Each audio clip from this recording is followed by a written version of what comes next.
everyone, Zanurify here, and welcome back to the world of Archeage. Today I'm going to show you guys how to build a boat, or more specifically how to build the Clipper, which is the cheapest of all the boats if you're ignoring the rowboat.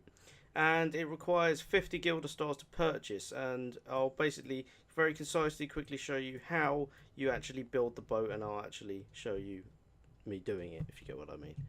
Okay, so to purchase a ship design, this process is the same for all ships. I'm just going to be showing you how to do specifically the Clipper. You basically want to use your Gilder Stars. So this currency here, these can be obtained through many sources. You can get this from doing your story quests, mentor instance runs, trade runs, all that kind of thing. And you'll see these kind of build up, and they can be spent on anything from like houses to ships to decorations to all that kind of thing. Basically, you need 50 of these to be able to purchase the Clipper, and then obviously like bigger ships are like more. But once you've got 50 Gilder Stars, if you want to purchase a Clipper, which is the kind of speedboat ship with the outriggers, you can see two of them over there, then you want to head to Mirage Isle, which is a place I previously did a video on. I don't think I can actually bring it up on the map here, but basically you want to go to Mirage Isle. You want to go to where it says, if you open them up, you want to go to where it says Ship Designs. There'll be two different places. One is the Eastern Designs, one is the Western Designs. They both have the same ships, they just look different. The Clippers both look the same, however one is a cannon one, so if you make ammo for it you can kind of fire cannons off of it. The other has a harpoon on it, which is the one I'm going to be buying or building today. And I like the harpoon one because it allows you to grab onto stuff. So once you've gone there, there'll be kind of miniature versions of all of the ships, and you basically want to go there and literally click on the miniature version of the ship and use your Gilder Stars to build a design. So right here I've got my harpoon Clipper design, and if you open this you can see what materials are required. So you need 3 packs. You need a lumber pack, a fabric pack, and an iron pack. So to do that you need 100 of each resource, and basically I've got my 100 lumber here, my 100 iron, and somewhere will be my 100 fabric. There it is. Okay, so basically to turn these into packs you want to go to their respective kind of workbenches. So if I was to go to the lumber place over here, I think I do it here. Yeah, you can select lumber pack, and then there it works like a trade pack. So it'll go on your back, replace your glider, and you'll move slowly. You won't be able to teleport or do anything like that. So you want to build this relatively close to your dry dock. Now a dry dock, if you look on the design, it costs different amounts depending on the ship, but for this I need 10 lumber and 10 iron ingots. So I need to get hold of one more iron ingot, and I've got 19 lumber, which should suffice. And then basically that allows you to set up a dry dock, which is where you actually construct your ship, and they do last for a limited amount of time, but chances are you're going to be building it in one sitting, so you won't need to worry about that. So I'm just going to go get one more iron ingot and then I'll be back. Okay, so now I've got 10 iron ingots and I've got enough lumber. I am able to put down the dry dock. Now this has to be in water obviously, or kind of close to the coast. You usually can't put it in areas where you'd be blocking things off. However, I'm pretty sure I can put one here. And if you're wondering where I am in Villanelle, and I am in this area here. And I don't know why it shows the rock going to the land, because it doesn't. There's a gap here. And this is where I did it in the alpha. So, okay then. Alright, so I should be able to put my dry dock down. So if you right click on this, you should be able to place it. And it does cost 10 gold, neglected to mention. So yep, so we got that down. Oh, placing this requires large space and deeper water hand. Let me try and place it a bit further out then. And there we go. So here's the dry dock, and this is where you can this is where you build your ship. So if you go over to here, and I think if we do that, oh no, okay, so now I need my lumber packs. So if I go along to, so yeah, sorry, I forgot to mention, if you press F you can see the stages that you're at.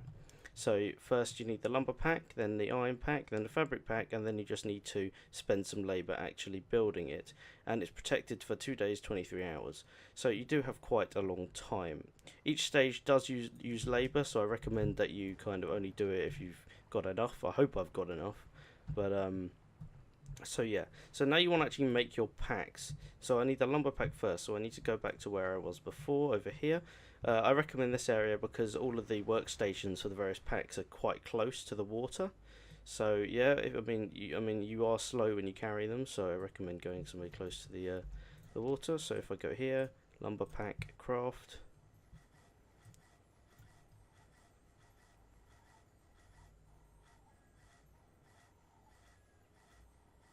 Okay, so now I've got my lumber pack on my back. Get on my donkey, I think, so I can go a bit faster. And basically, yeah, so you want to use the 3 packs, and then once you've actually built the ship, you'll get an item that you can put on your hotbar, and that summons your boat in whenever you need to summon it in. Okay, so I want my dry dock now, so I'm just going to spend 25 labour to do the lumber part of the building process. So it does take quite a long time to actually build each stage, but the dry dock does actually change in appearance every time you work on it.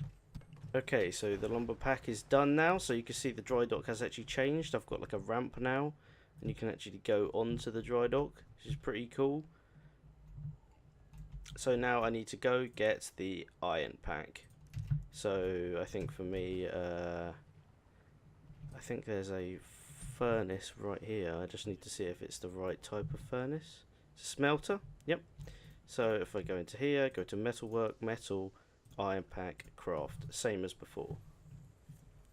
Okay, so now you work on the iron side of things. So it's exactly the same as before. You just go up to your dry dock and you do the metal pack. Okay, so now we've completed the iron pack. You can see it's moved on the production, like the actual building of the dry dock more. You've got steps on the side. It's worth mentioning the dry dock isn't persistent. Once you finish building your boat, it will go away. But now you can actually see the frame of the ship there. Building a clipper only really requires one person because it doesn't take very long at all. But bigger ships like the galleons, it is good to have other people there to work on it at the same time, because otherwise it can take quite a while. So now I've got to make a fabric pack. I don't know if I can make one here. Yes, I can. So fabric pack, there we go. Exactly the same as before. It's also worth mentioning of how I got these materials. Now on my server, lumber is quite expensive, so I grew it on a 8x8 farm I've got. Or it might be a 4x4, I can't remember. So I grew the wood. I mean, I don't know how it is on other servers. You could just buy it. I mean, if you're to buy all the wood, it might cost you a fair bit of gold, maybe 20 or 30 gold. With regards to the iron, you can either go mining in various caves. I recommend if you go to Yinsta, Glitterstone mine here is very good. Also, Tiger Spy Mountains, these 3 cave entrances here. If you go in there, there's a lot of iron in there. But iron is pretty cheap. The ore is cheaper, so I recommend going either to mine in those caves or just buy the iron. And the fabric is dirt cheap, so you can just buy that on the auction house as well. You just have to make sure you've got enough for building the ship and the dry dock, and you've got to make sure you've got 10 gold and enough labour, but it doesn't look like it uses that much. And as you can see here, I'm just doing the exact same thing with the fabric pack. So when this is done, you have to actually work on the ship itself, which only requires labour. And there we go, so fabric pack done. Now if you push F on it, you can see all 3 stages are done. Now you've got to just do 3 stages of labour, and no materials are required for this bit. You just got to hammer away at it. So you can see here it's quite nice. You've got all of your construction stuff. You can see the hull of the ship taking shape, and you basically have to do each building stage. Okay, so labour stage 1 is about to finish. So you can see the ship has come along a bit more now. You can see it's got some of the actual more of the hull on it. I think it's really cool how you can actually build it like this. I mean, oh, it's damn cool, isn't it? Oh god, I'm a bit stuck. Come on, get out, get out. Glider. No. Oh. Okay, stage 2 is about to finish now. So now you can see much more of the actual ship has been constructed now. You can see kind of the mast has gone up, more of the hull has taken shape now. Oh, there we go. It's pretty damn cool. So it's basically like adding all 3 parts of the packs to the ship, if you get what I mean. So now if I build the final stage, and this is quite spectacular how it finishes it. Okay, so the ship is almost finished, and here we go, it's going to launch it.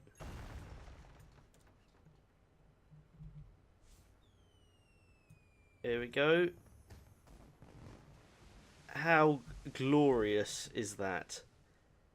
And then it should disappear, and I'll get an item that allows me to summon it. There we go. Oh, I see it's just summoned it in now. That's something they must have added. So here you are. This is the harpoon clipper, so you can walk around on ships. Anyone can walk around while you're moving as well. You got lanterns on it for if it's nighttime, or if you just like lanterns, I don't know. You got some breathing apparatus here that allows you to kind of stay underwater for a very, very long time. You've got a harpoon on the front here, so I can actually man this, and you can launch the harpoon, like so I can fire it down there, like that, and then I could, you know, reel it in if I wanted to. Well, I think I'm reeling it. Well, you get the idea, but you can use that to hook onto other ships and all sorts. Now, if you've got the sail like this, it gives you maximum speed, but kind of reduces your maneuverability. But if you furl the sail like that, then it tucks itself away, and you have a lower top speed, but you have higher maneuverability. So it's good to get someone to furl your sail for you if you're moving into a port or whatever. Here is a harpoon gun that one of your crew members can actually equip, so you can have 2 harpoons going. And there's another breathing apparatus here, and you get onto the ship via these little ramps at the back. There's one on the other side as well. So if I can just take this, I'll just take this around for a little cruise. So you basically got a hold W. You can open up the ship information here to see what's going on. So I'm just holding W at the moment using this WASD, the same as moving normally. The controls obviously a lot slower because it is a ship, but again it's pretty damn cool. You have some abilities here. Captain's Intuition increases evasion when steering the ship. So basically I think that means you can just kind of dodge things easily. This allows you to stop people from jumping onto your ship that weren't already on it for a certain amount of time, for 1 minute and 30 seconds. This is something that increases your move speed, but you do need an actual item to use that. Don't know what's going on with those dolphins. So here I am, and of course you can actually put your crest on the actual ship itself. So yeah, and if you want to stop, you can just let go of W, or you can hold S if you really want to, and the ship will come to a stop. Now it's worth mentioning, if you are in international waters and someone attacks your ship, desummon it as soon as possible. If you are unable to desummon it and they eventually destroy it, then it isn't fully gone. You'll just have to buy an item, they're called an hourglass or something, and it allows you to respawn your ship. But they're pretty damn cool, aren't they? One final thing is you can actually put your crest stamp onto a ship. So if you create a stamp like I showed in the last video and use it on your boat itself, then it should apply it to the sail. I probably won't keep the one that I've just put on there because it'll probably look a bit weird, but just to prove that it works. So to summon your ship, you go to the water, you'll get an item that looks like this in your inventory, put it on your action bar, and you summon the boat in from another world through a portal. And as you can see, it looks a bit weird, but I have the same arrow as my cape on the sail. Now if I was to change this, I'd probably remove the background, make a separate stamp so it was just the logo, but you get the gist, and it's as simple as that. Building a ship. The bigger ships, the only real difference is that they require more materials and more labour, so that's why it's good to have other people to do it with you. So I've been Xenurify. If you liked this video, a like or a subscribe would be much appreciated. If you have any questions or suggestions, feel free to comment or send me a message through YouTube or Twitter. And as always, thanks for watching, and I will see you next time.